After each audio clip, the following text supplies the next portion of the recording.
the flight and I'm on my way to Frankfurt and I'm so excited because it's my first time going to Germany.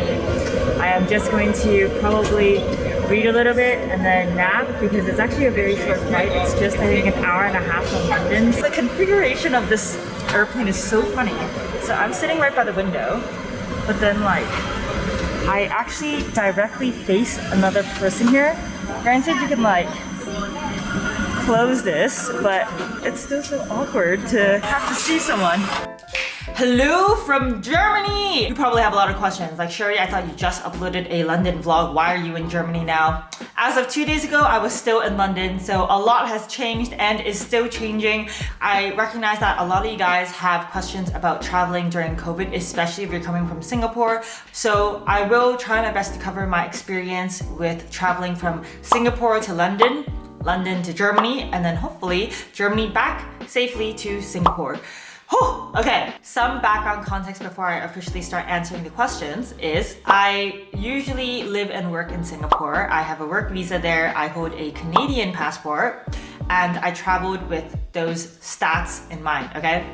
First things first, let me just preface this entire video because I do not want anyone to get stuck out of their home country because they watched my video and took it 100% literally. So one is, I obviously may be traveling in a different situation than you are. If you're traveling for work, maybe more will be applicable, but definitely do your research, double, triple check things because what I'm saying now in this video may not be the most up to date later by the time you travel. Things can literally change within 24 hours. So just please do your research and look at official government websites and make sure that you are not fudging anything up. Honestly, this entire process of like doing all the documentation and doing all the research has been hella stressful, okay?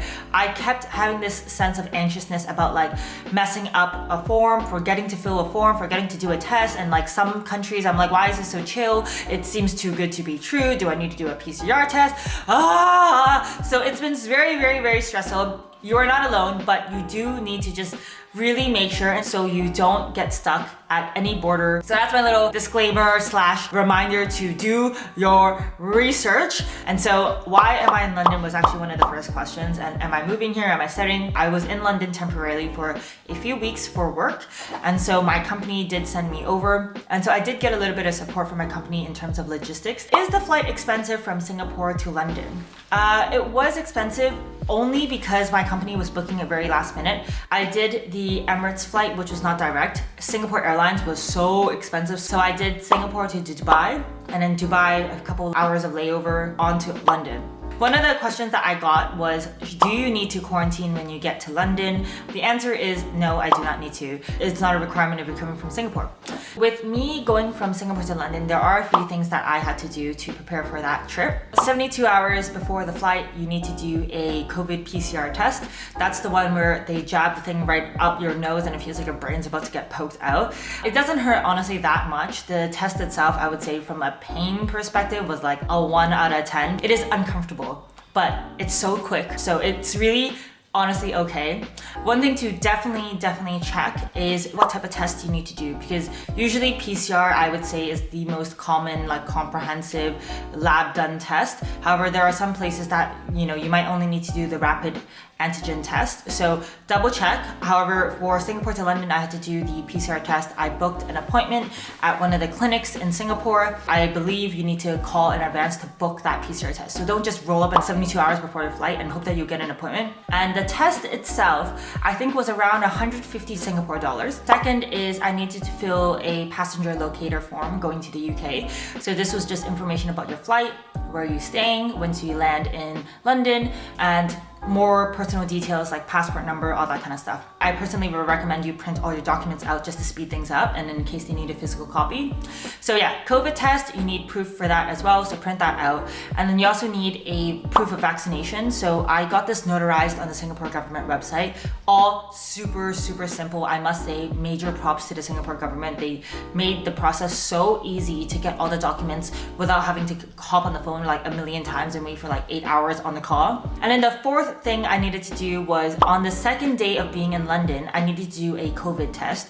So this one was quite simple for me because my company ordered the COVID test kit to the location where I was staying in London. And so it was just a self-administered like little swab in your nose, for in your throat, and then you package it all up and they sent it to the lab via post mail. The results came back, I think more or less like 24 hours or so later. And it was just to double check that once you land in London, on the second day, you are COVID free. Those are the 4 main things I needed to do to prepare to go to London. And so one of the other questions was, how was the flight during the pandemic? Do you have to wear a mask during the flight? And how is it being at the airport? Changi Airport in Singapore, to begin with, is already honestly like such an amazing airport. Check-in process was so smooth. It was so easy. You just needed to show your vaccination, all that kind of stuff. I think I got to the airport maybe 2.5 hours before my flight. The flight itself was really easy. As you guys saw in my London vlog, is I wore one of those blue disposable masks, and then I just had a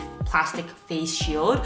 The face shield I just bought from some random lady who was selling brand new ones on Carousel because I couldn't find it anywhere else in Singapore. And to be honest, me and my 2 colleagues were the only people wearing face shields. Everyone else was really chill. Everyone was just wearing a regular mask. And my flight was so empty. You may have seen in my vlog. Maybe it has to do with the fact that I was going through Dubai, or maybe it was like sitting in business class because it was a work trip. But I had no one beside me other than my colleague. And then I think in our section, there were maximum 8 people. So I was really comfortable to take off my face shield on the actual flight. I will say Changi was much emptier. Dubai and Heathrow Airport were quite packed, especially in the immigration section in London. The airport had so many people. No one was standing like a meter and a half apart from each other. But in general, I had, my hand sanitizer and I was standing with my colleagues. So I felt okay. When I got to Heathrow Airport, the immigration process was so easy. It was automated. No one even asked a single question. I didn't have to pull out a single form. So if anything, the actual airline itself, going onto the flight in Singapore and going onto the flight in Dubai,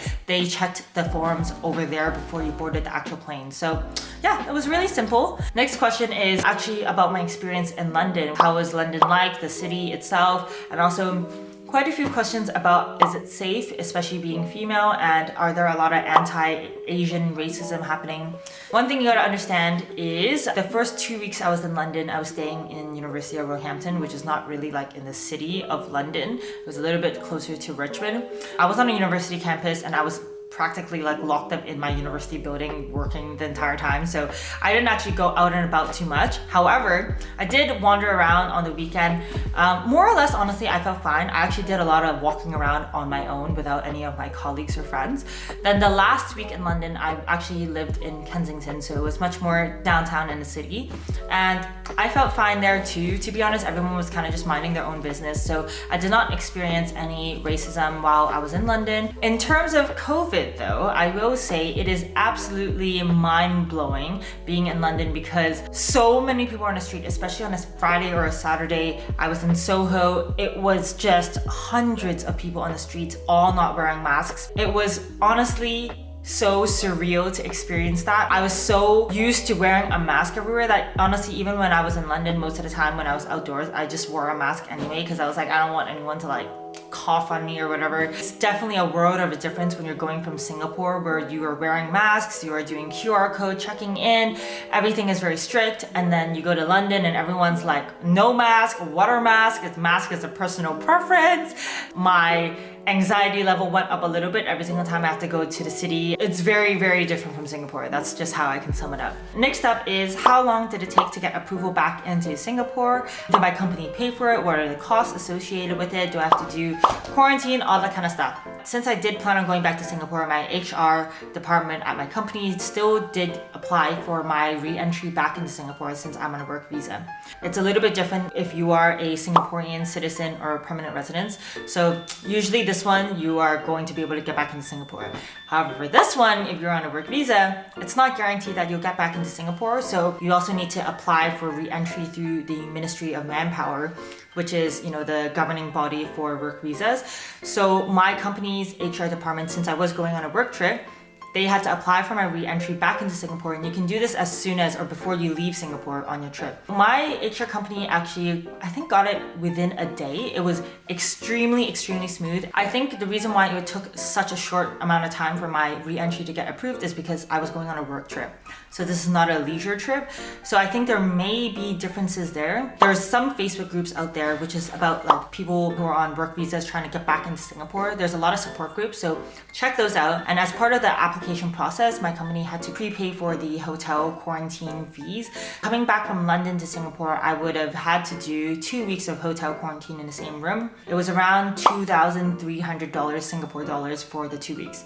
So if you're traveling for leisure purposes, just keep that in mind that you need to allocate some budget for that hotel quarantine coming back from London. All that hotel quarantine stuff that I just covered is actually no longer applicable to me because I'm trying to get back to Singapore via a different route now.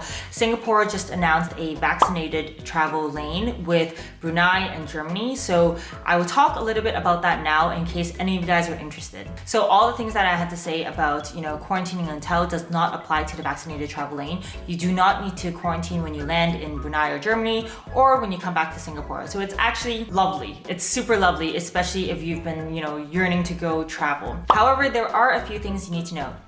First things first, for everyone that wants to use the vaccinated travel lane, you need to be vaccinated in one of those 3 places. So even if you got Pfizer in the UK, it does not work. You need to get vaccinated in Singapore, Brunei, or Germany for you to be able to use this lane. Second thing is you need to be flying on a dedicated vaccinated travel lane flight. So because I'm in Germany, that's only specific flights that are operated on Singapore Airlines or Lufthansa. So make sure you double, triple check that you're booking the right flight. Third is you need to still apply for getting the vaccinated travel pass. All you need to do is go on the Singapore government website, fill the form, and it was very, very straightforward.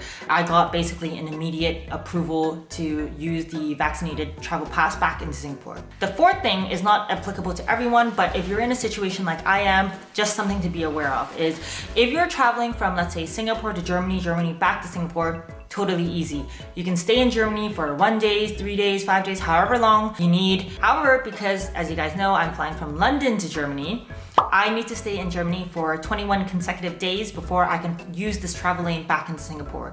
So that's why now I'm going to be here for 3 weeks. I'm not allowed to go to any other country, so I'm just gonna be good and stay in Germany and work from here until I hit the 21-day mark, and then I already pre-booked my vaccinated travel flight back to Singapore. Now I get to ideally bypass the 2-week hotel quarantine because I'm using the vaccinated travel lane, and I can just go home and chill in my apartment. The only other thing I will mention is there are quite a few PCR tests you need to do. So as part of the application process for this pass, I needed to prepay for some COVID tests. Before I leave Frankfurt, I need to do a COVID test in Germany. And then when I land in Changi in Singapore, I need to do a COVID test on days 1, 3, and 7. All that kind of information, I will leave the link in the description box. Definitely go read it and check it out. And for those who may also be coincidentally flying from London to Germany, I can quickly talk about the process. And when I say quickly, I mean it because there was pretty much barely anything I needed to do, which blows my mind. I was almost freaking out before my flight because I was like, I seriously feel like I'm doing something wrong or I'm forgetting something because of the lack of things I needed to do. All I needed to do was go on the German government website and fill out a form. It was very similar to the passenger locator form that I filled going into the UK. And then I needed to submit proof of vaccination.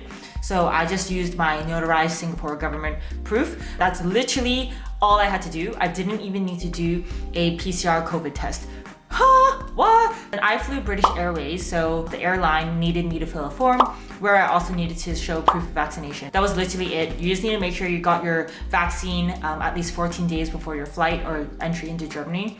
Then all is good. Landing in Germany at the airport, immigration was totally easy. I think at most the only question he asked was, do you have your proof of vaccination? And I just had the printed copy. Going from London to Germany was extremely easy.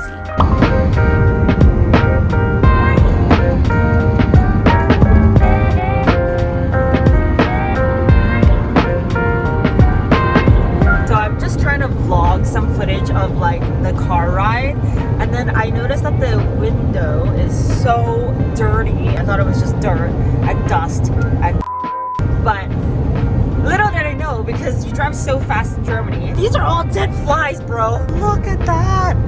Oh, those are all dead flies. It's actually like red color. It's blood on this windshield. Oh my goodness.